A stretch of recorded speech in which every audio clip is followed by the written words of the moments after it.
Coverage you can count on. Channel 3 Eyewitness News, live at 5:30. Well, thank you so much for joining us for Live at 5:30. I'm Latrice Curry. Chattanooga's only cold weather shelter opened this past weekend ahead of its normal opening next month.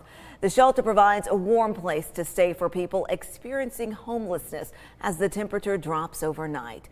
But as Liam Collins explains, it becomes a bigger challenge during the pandemic and possibly an even bigger one this year than last. Now, Liam joins us live with more on why and what's going on here. Liam. Hey, Latrice. Yeah, directors tell me that resources for COVID protections just aren't there this year. So they're having to spend money out of their own budgets for things like masks and hand sanitizers, with the goal, directors say, of providing as little barriers as possible for the people they serve.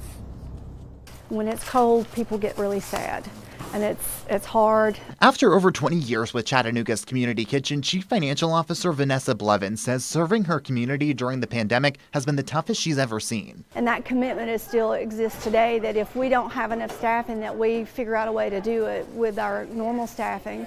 And it's that commitment, she says, that kept the shelter going. It opens from December through March every year and opens outside of that time if the temperature drops below 35 degrees for more than 4 hours overnight. This year, though, with some COVID protections, masks are required and COVID-positive clients are separated to a different shelter. If someone comes in from a second shift job and everything, we have a separate area for them because we won't be able to get them tested. There are lessons learned after the pandemic raged last year. That was the year she saw the most homeless deaths she can remember.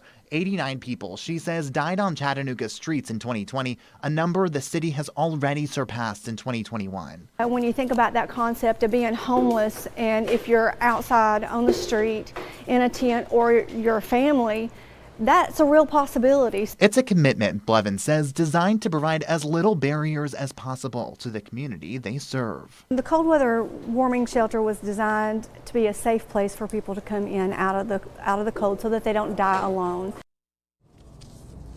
The shelter sends out text alerts when they do open that cold weather shelter, and you can subscribe to those by texting Winter Shelter to 97779. Live in Chattanooga, Liam Collins, Channel 3 Eyewitness News.